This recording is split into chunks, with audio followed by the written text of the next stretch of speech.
Pensa só, há mais de 2.700 anos, ali, nas margens do rio Tibre, um pequeno povoado começou a surgir.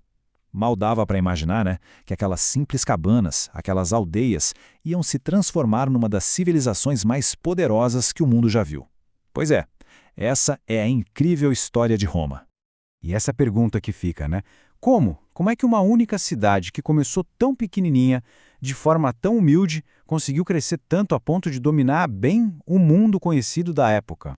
A resposta para isso, olha, é uma jornada fascinante, cheia de mitos, de revoluções e de muita, mas muita ambição.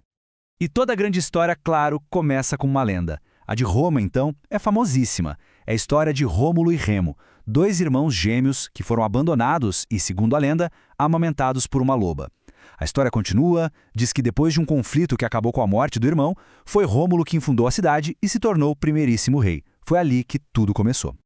Beleza, então vamos mergulhar um pouco nisso. A gente vai começar pela primeira fase da história romana, a monarquia, que tem seu início lá em 753 a.C.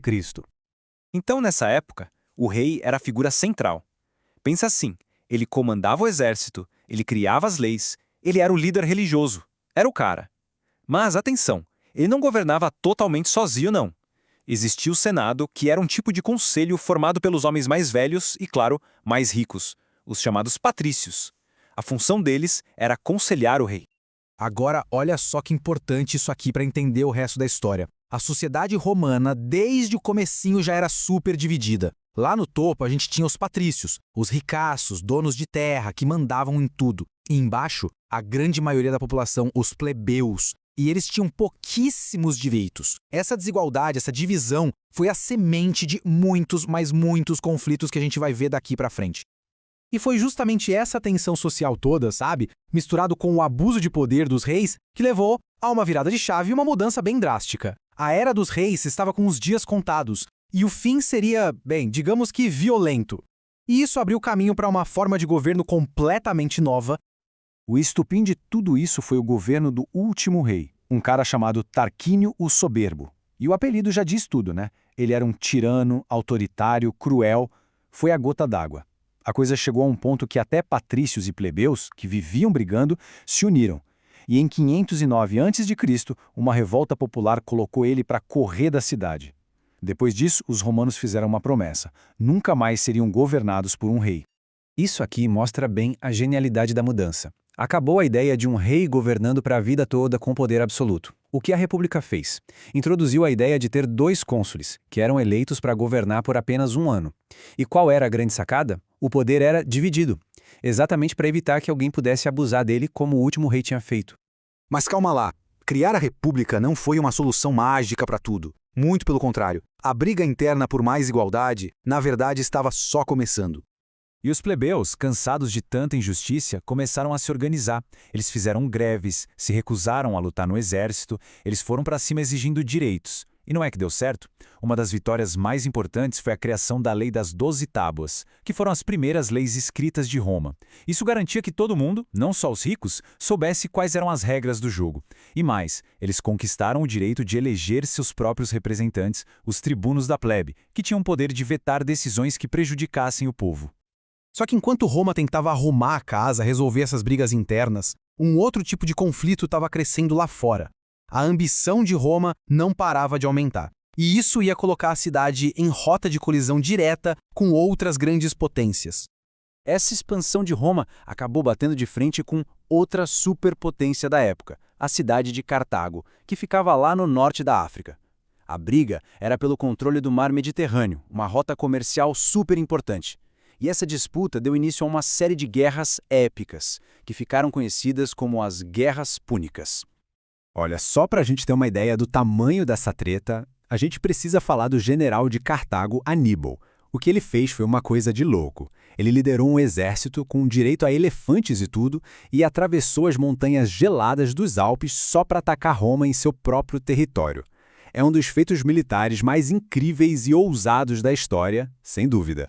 No fim das contas, depois de muita luta, Roma venceu. Se tornou a dona absoluta do Mediterrâneo. Mas toda vitória tem um preço. E o de Roma foi alto. As conquistas trouxeram um número gigantesco de pessoas escravizadas. E os pequenos agricultores romanos, aqueles que foram lutar nas guerras, quando voltaram, tinham perdido suas terras. A pobreza se espalhou. E é aqui que a gente chega num paradoxo, numa grande ironia da história romana. O mesmo sucesso militar que transformou Roma numa potência, num império, em tudo menos no nome, foi exatamente o que começou a destruir a república por dentro. A desigualdade social ficou tão grande que a coisa toda começou a rachar.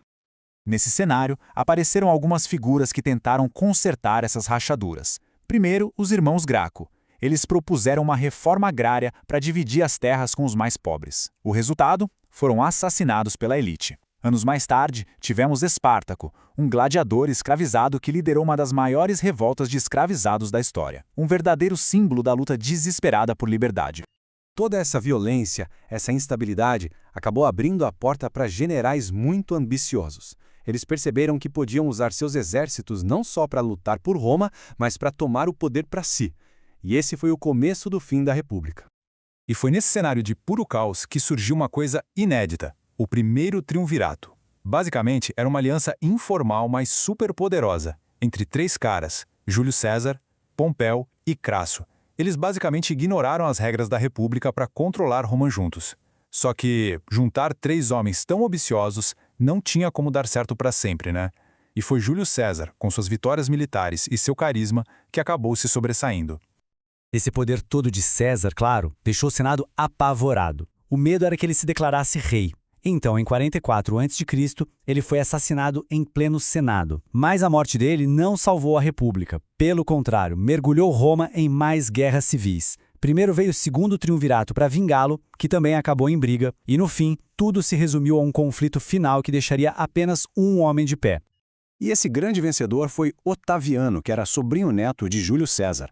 Depois de derrotar todo mundo que ficou no seu caminho, ele concentrou um poder como ninguém nunca tinha tido antes. Em 27 a.C., o Senado, já sem muita escolha, deu a ele o título de Augusto, e ali, naquele momento, a República Romana estava oficialmente morta. O Império Romano tinha acabado de nascer. Essa passagem para o Império marcou o começo da chamada Pax Romana, um período de paz e prosperidade. Mas se a gente parar para pensar, talvez seja a história da queda da República que nos ensine as lições mais valiosas. É um legado que a gente vê até hoje, nas nossas leis, na arquitetura e até nas discussões sobre o que é ser um cidadão e como o poder deve funcionar.